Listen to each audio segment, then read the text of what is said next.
Back to my channel. ಇದು Saturday morning. ನನ್ನ routine ಬಂದುಬಿಟ್ಟು ಮಾರ್ನಿಂಗು 3 o'clock ಸ್ಟಾರ್ಟ್ ಆಯಿತು. ಇವತ್ತು ಪ್ರಸಾದ ಸಿಂಪಲ್ಲಾಗಿ ಮಾಡೋದಲ್ಲ, ಹಾಗಾಗಿಬಿಟ್ಟು 3 ಗಂಟೆಗೆ ಎದ್ದಿದ್ದೀನಿ. ಇವತ್ತು 2 ದಿನವೂ 3 ಗಂಟೆಗೆ. ಏಕೆ ನಿನ್ನೆ ಬಾಳೆಹಣ್ಣು ರಸಾಯನ ಮಾಡಿದ್ದೆ. ಇವತ್ತು ಸ್ವಲ್ಪ ಫ್ರೂಟ್ಸ್ ಕಟ್ ಮಾಡಿಬಿಟ್ಟು ಫ್ರೂಟ್ಸಿಗೆ ಮತ್ತು ಸ್ವಲ್ಪ ಜೇನುತುಪ್ಪ ಹಾಕಿ ಪ್ರಸಾದನ ರೆಡಿ ಮಾಡಿದ್ದೆ. ನವರಾತ್ರಿಯ 6ನೇ ದಿನ ನಾವು ಕಾತ್ಯಾಯಿನಿ ರೂಪದಲ್ಲಿ ತಾಯಿಯನ್ನು ಆರಾಧನೆ ಮಾಡ್ತೀವಿ. ಕಾತ್ಯಾಯಿನಿ ಇವ್ರನ್ನ ಮಹರ್ಷಿಗಳು ಅಮ್ಮ ನನಗೆ ನೀನೇ ಮಗಳಾಗಿ ಬರಬೇಕು ಅಂತ ಹೇಳ್ಬಿಟ್ಟು ತಪಸ್ಸನ್ನು ಮಾಡ್ತಾರೆ ಮಹರ್ಷಿಗಳು. ಅದಕ್ಕೋಸ್ಕರ ಆ ತಾಯಿ ತಪಸ್ಸು ಮಾಡಿದ ತಥಾಸ್ತು ಅಂತಾಳಂದೆ. ಅಂದರೆ ನಾನೇ ನಿನ್ನ ಮಗಳಾಗಿ ಬರ್ತೀನಿ, ನಿನ್ನ ಮಗುವಾಗಿ ಬರ್ತೀನಿ ಅಂತ ಅಂದು ಆ ಮಹರ್ಷಿಗಳಿಗೆ ಮಗಳಾಗಿ ಕಾತ್ಯಾಯಿನಿ ಬರ್ತಾರೆ. ಹಾಗೆ ಒಂದು ಕಡೆ ಮಹಿಷಾಸುರ ರಾಕ್ಷಸ ಇರ್ತಾನಲ್ವ, ಅವನು ಬ್ರಹ್ಮನ ಹತ್ರ ನನಗೆ ಒಂದು ಹೆಣ್ಣಿಂದ ವಧೆ ಆಗಬೇಕು ಅಂತ ವರ ಕೇಳ್ಕೊತಾನೆ. ಯಾಕೆಂದರೆ ಒಂದು ಹೆಣ್ಣು ನನ್ನ ವಧೆ ಮಾಡೋಕ್ಕೆ ಸಾಧ್ಯನೇ ಇಲ್ಲ ಅಂತ ಹೇಳಿಬಿಟ್ಟು ತರಕಾಸುರ ಏನು ಮಾಡಿರ್ತಾನೆ, ವರ ಕೇಳ್ತಾನೆ ಬ್ರಹ್ಮನ ಹತ್ರ. ಬ್ರಹ್ಮ ತಥಾಸ್ತು ಅಂತ ಹೇಳ್ತಾನೆ. ಆಗ ಕಾತ್ಯಾಯಿನಿನ ಮಹರ್ಷಿಗಳು ಮಗಳಾಗಿ ಬರಬೇಕು ಅಂತ ವರ ಕೇಳಿರ್ತಾರಲ್ವ, ಮಗಳಾಗಿ ಮಹರ್ಷಿಗಳಿಗೆ ಮಗಳಾಗಿ ಹುಟ್ಟುತ್ತಾರೆ. ಆಗ ದೇವತೆಗಳೆಲ್ಲ ಏನು ಮಾಡ್ತಾರೆ, ಅವ್ರವ್ರನ್ನೊಂದು ಅಗ್ನಿ ಶಕ್ತಿಯನ್ನು ಕೂಡ ಅವಳಿಗೆ ಕಾತ್ಯಾಯಿನಿಗೆ ತುಂಬ್ತಾರೆ. ಹಾಗೆ ಅವ್ರ ಹತ್ರ ಇರುವಂಥ ಆಯುಧಗಳನ್ನೆಲ್ಲನ ಕಾತ್ಯಾಯಿನಿಗೆ ಕೊಡ್ತಾರೆ. ದೇವತೆಗಳೆಲ್ಲ ಅವ್ರ ಶಕ್ತಿಗಳನ್ನು ತುಂಬಿ ಕಾತ್ಯಾಯಿನಿಗೆ ಹಾಗೆ ಆಯುಧಗಳನ್ನೆಲ್ಲ ಕೊಟ್ಟ ಮೇಲೆ ಆ ದೇವಿ ತುಂಬ ಬೃಹದಾಕಾರವಾಗಿ ಬೆಳೀತಾರೆ. ಹಾಗೆ ಮಹಿಷಾಸುರನ ವಧೆ ಮಾಡೋದಕ್ಕೆ ಅಷ್ಟು ಶಕ್ತಿನ ಪಡ್ಕೊಳ್ತಾರೆ. ಇನ್ನೂ ಕತೆ ಇದೆ. ದೇವಿ ಎಲ್ಲ ಆಯುಧಗಳನ್ನ ಇಟ್ಕೊಂಡ್ಬಿಟ್ಟು ಮಹಿಷಾಸುರನ ವಿರುದ್ಧ ಯುದ್ಧ ಮಾಡಿ ಆ ರುಂಡ ಮುಂಡ ಎಲ್ಲ ಚಿತ್ರ ಮಾಡಾಕ್ಬಿಟ್ಟು ಒಂದು ಗೌರವದ ರೂಪದಲ್ಲಿ ಮಹಿಷಾಸುರನ ವಧೆ ಮಾಡ್ತಾಳೆ ಕಾತ್ಯಾಯಿನಿ. ಇಲ್ಲಿ ಕಾತ್ಯಾಯಿನಿ ದೇವಿ ಯಾವುದ್ರ ಬಗ್ಗೆ ನಮಗೆ ತಿಳಿಸೋದಕ್ಕೆ ಹೋಗ್ತಿದ್ದಾರೆ ಅಂದರೆ ರಿಲೇಷನ್ಶಿಪ್ ಬಗ್ಗೆ, ಅದ್ರ ಪ್ರಾಮುಖ್ಯತೆ ಏನು ಅಂತ ನಮಗೆ ಹೇಳ್ಕೊಡ್ತಿದ್ದಾರೆ. ಹೇಗೆ ಅಂದರೆ ಎಲ್ಲನೂ ನಾವೇ ಮಾಡ್ತೀವಿ ಅಂದರೆ ಆಗುತ್ತಾ? ಖಂಡಿತ ಆಗಲ್ಲ. ನಾವು ಎಲ್ಲರೂ ಸಹಾಯನ ಪಡ್ಕೋಬೇಕಾಗತ್ತೆ. ಹೇಗೆ ಅಂದರೆ ನೋಡಿ, ಕಾತ್ಯಾಯಿನಿನೇ ಒಬ್ಬರೇ ಹೋರಾಟ ಮಾಡಿ ಮಹಿಷಾಸುರನ ವಧೆ ಮಾಡಲಿಲ್ಲ.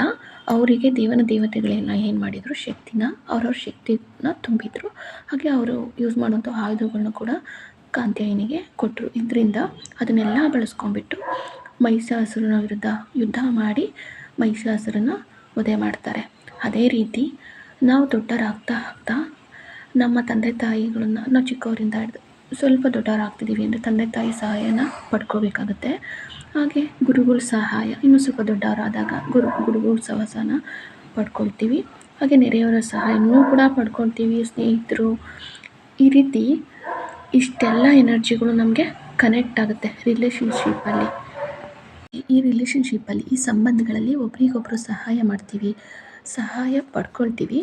ಹಾಗೆ ಬೇರೆ ಬೇರೆ ವಿಚಾರಗಳ ಬಗ್ಗೆ, ನಮಗೆ ಗೊತ್ತಿಲ್ಲದೆ ವಿಚಾರಗಳ ಬಗ್ಗೆ ಇನ್ನೊಬ್ಬರಿಂದ ನಾವು ತಿಳ್ಕೊತೀವಿ. ನಮಗೆ ಗೊತ್ತಿರೋ ವಿಚಾರನ ಇನ್ನೊಬ್ಬರಿಗೆ ಹೇಳ್ತೀವಿ. ಅದರಲ್ಲಿ ನಮಗೆ ಸೂಕ್ತವಾಗಿ ಯಾವುದಿರುತ್ತೆ ಅದನ್ನು ನಾವು ಚಾಯ್ಸ್ ಮಾಡ್ಕೊಳ್ತೀವಿ. ನಮ್ಮ ಲೈಫಲ್ಲಿ ನಾವು ಅದನ್ನು ಅಳವಡಿಸ್ಕೊಳ್ತೀವಿ.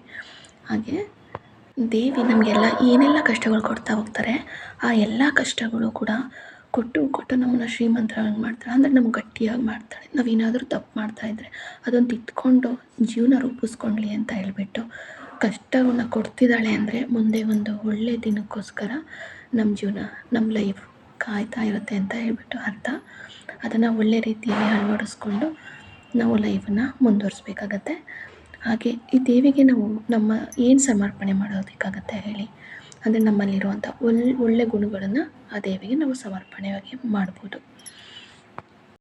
ಇಷ್ಟು ವಿಚಾರ ನಿಮ್ಮ ಹತ್ರ ನಾನು ಶೇರ್ ಮಾಡ್ಕೊಂಡಿದ್ದೀನಿ ಕಾತ್ಯಾಯಿನಿ ಬಗ್ಗೆ.